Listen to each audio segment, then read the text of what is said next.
Subscribe کیجئے ہمارے channel شاہد رضا اشرفی official کو اور بیل آئیکن کو پریس کیجئے جس سے آپ کو نئے نئے ویڈیو کی نوٹیفیکیشن ملتی رہے۔ تو ناظرین السلام علیکم ورحمۃ اللہ وبرکاتہ۔ آج کا بیان حضرت مفتی سلمان اظہری کا بیان رہے گا، جس میں ہم جانیں گے کہ اگر آپ بیان شروع کرتے ہیں۔ کہیں پر بھی جائیں تو دھول مٹی اپنے چہرے سے ہم پوچھتے ہیں، مدینے کی مٹی کے لیے کہا مت صاف کرو، اس لیے کہ وہ تمہارے جسموں کی دوا بھی ہے، شفا بھی ہے، شفا ہے۔ وادی بطحان آج بھی وہ علاقہ ہے جہاں خاک شفا جس کو مشہور کا سارے لوگوں میں مشہور ہے، ایک مٹی مدینے کی وادی بطحان، وہاں کے لوگوں کے جسموں میں کھجلی تھی تو انہوں نے عرض کیا تھا حضور صلی اللہ تعالیٰ علیہ وسلم سے، حضور نے فرمایا تھا یہاں کی مٹی لے کر جسموں میں لگا لو، انہوں نے لگایا، زندگی بھر کے لیے ان کو شفا مل گئی۔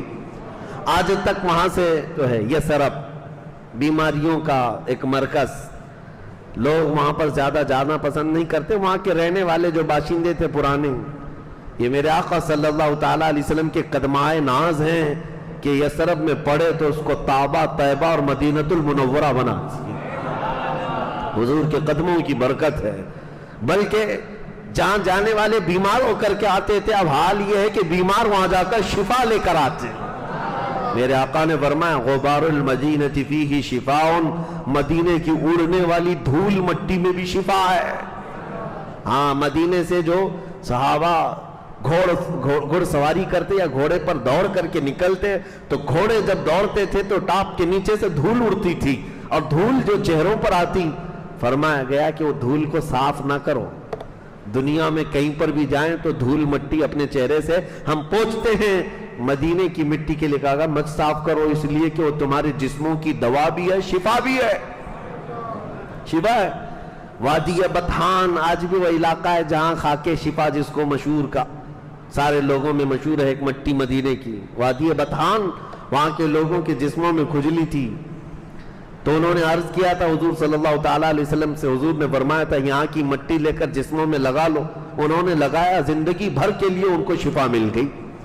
آج تک وہاں سے جو تبرکات کے قائل ہیں وہ تمام اہل عقیدت، اہل محبت اس مٹی کو عقیدت سے اٹھا لاتے ہیں۔ ہمارا تو یہ ماننا ہے کہ وہ ایک خاص علاقہ ہے جہاں سے مٹی لاتے ہیں لوگ، لیکن ہم تو یہ مانتے ہیں کہ حضور کا پورا مدینہ دارالشفا ہے، پورا مدینہ دارالشفا ہے۔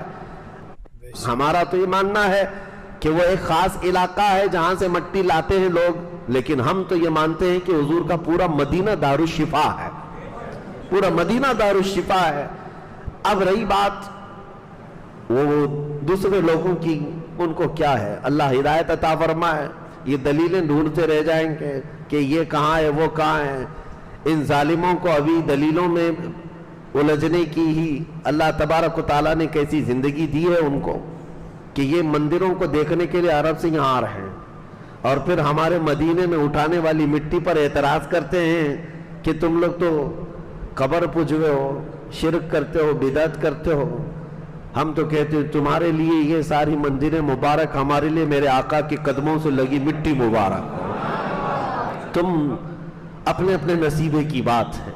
اب یہ یثرب سے 6 لوگ آئے تھے حج کے دوران، نبی پاک صلی اللہ تعالیٰ علیہ وسلم نے ان کے سامنے اسلام رکھا۔ مدینے کے والوں کی ایک اور طبیعت میں بتا دوں کہ پورے عرب آپ گھوم کر کے دیکھ لیں، 14 صدیاں گزر گئی، آج بھی جدہ میں جاؤ، ریاض میں جاؤ، طائف میں جاؤ، دمام میں جاؤ، کہیں پر بھی مکہ میں جاؤ، لوگوں سے بات چیت، ہمارے سب جگہ کے لوگوں سے بات چیت ہے، لیکن سب عرب کے لوگ خود بھی کہیں گے اہل المدینہ ارق قلوبا، سارے عرب یہ کہتے ہیں مدینے کے لوگ بہت نرم دل ہوتے ہیں، آج بات کرنے میں بھی ان کے ہاں بڑی متانت ہے، سنجیدگی ہے، وہ اجنبی لوگوں سے بھی چھیڑ چھاڑ نہیں کرتے۔ بہت سارے سعودیوں کی بد مزاجی سے لوگ تنگ آ کر کے واپس آ جاتے ہیں، اور جانتے ہیں عربوں کی بد مزاجی کیسی، اکھڑ دماغ کے بدو لوگ، لیکن مدینے والے اس طرح نہیں کرتے۔ ایک حیرت کی بات میں بتاؤں، اب کے سفر کی، ابھی حج کے سفر سے میں آیا، بہت میرے رونگٹے کھڑی کر دی ایک بات۔ ایک پاکستانی شخص ہے، وہ آیا تھا اپنے گاؤں سے، ویزا لگا کر کے آیا ہے مدینے کا، اللہ کرے کہ ہماری زندگی میں ایسی نوکری مل جائے میرے مرشد گرامی حضور تاج الشریعہ رحمۃ اللہ تعالی علیہ فرماتے ہیں بلحوث سن، سیم و زر کی بندگی اچھی نہیں، ان کے در کی بھیک اچھی، سروری اچھی نہیں۔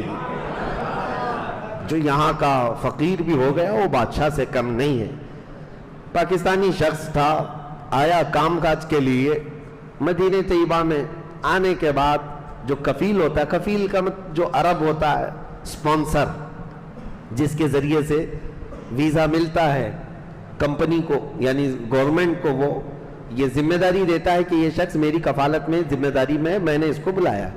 یہ کفیل کا سسٹم وہاں پر ہے، اسپانسر۔ تو اب 2-3 مہینے نہیں گزرے تھے کہ ہوتے ہیں بہت سارے لوگ، وہ گھبرایا ہوا، بار بار اپنے گھر کو یاد کرتا ہوا، بھاگنے کے چکر میں تھا۔ لیکن پاسپورٹ تو کفیل کے ہاتھ میں ہوتا ہے، سعودی بڑے سخت ہوتے ہیں، پاسپورٹ ہاتھ میں لے لیتے ہیں، جانے نہیں دیتے، نہ وہ جا سکتا، بغیر پاسپورٹ کے سفر نہیں کر سکتا، کہیں ادھر ادھر نہیں جا سکتا۔ دوسری جگہ گیا تو اس پر کیس ہو جائے گا حروب کا، یعنی بھاگ گیا ہے، اور گورنمنٹ پولیس پکڑ کے جیل میں ڈالے گی۔ اب یہ مدینے کا شخص جو کفیل ہے، اس کے پاس یہ کام کرنے والا، اس شخص نے جو بیان کیا میں آپ کے سامنے عرض کر رہا ہوں۔ 2-3 مہینے کے بعد گھبرایا ہوا، روتا تھا، بھاگنے کا ارادہ تھا۔ اس نے آ کر کے اپنے کفیل سے، جو عرب تھا، مدینے کا تھا، اس سے کہا کہ مجھے وطن جانا ہے، گھر جانا ہے۔ تو اس نے کہا نہیں، میں نہیں جانے دوں گا۔ کہا مدینے میں تو ہے، یہاں مدینے میں رہ رہا ہے، یہاں کی ہوا، یہاں کی فضا، خوشحالیاں ہیں، برکت ہے، یہاں رہ جا۔ کہا نہیں، مجھے گھر یاد آ رہا ہے۔ تو اس نے کہا نہیں، یہاں کی فضا، خوشحالیاں ہیں، برکت ہے، یہاں رہ جا۔ کہا نہیں، مجھے گھر یاد آ رہا ہے۔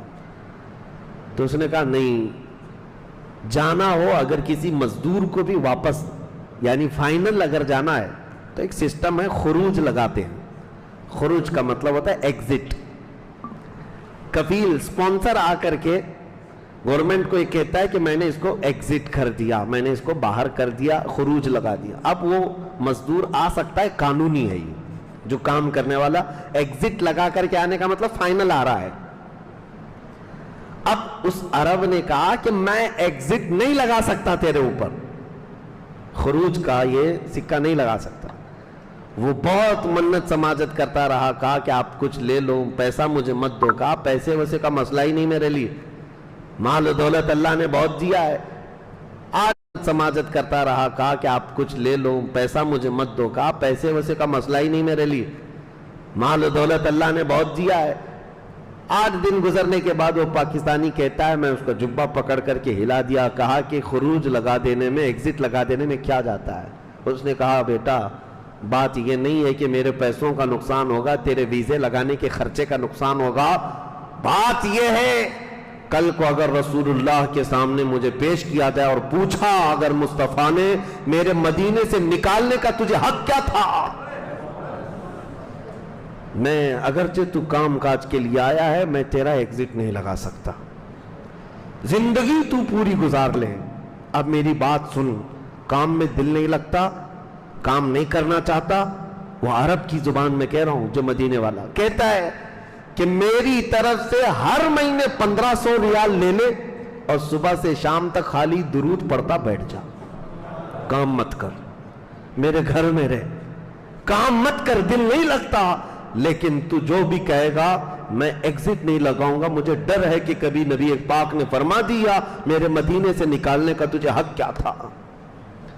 میرے عزیزوں، وہ پاکستانی شخص کہتا ہے یہ بات سن کر کے میں سہم گیا، 14 صدیوں بعد بھی مدینے والوں کا دل آج بھی اس طرح سے ہے، یہ میرے آقا کی برکت تھی۔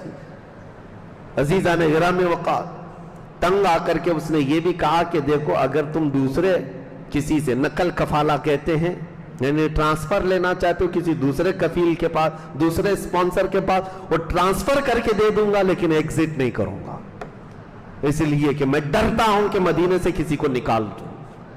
تو یہ میں نے صرف ایک مثال اس لیے رکھی کہ مدینے والوں کے دل نرم تھے، وہ نرم دل تھے۔ آج بھی پتہ ہے مدینہ طیبہ میں ان کا دیا ہوا رواج ہے، جو بھی اجنبی شخص آتا ہے اس کو محمد کہہ کر پکارتے ہیں، نام معلوم نہ ہو تو ارے ترے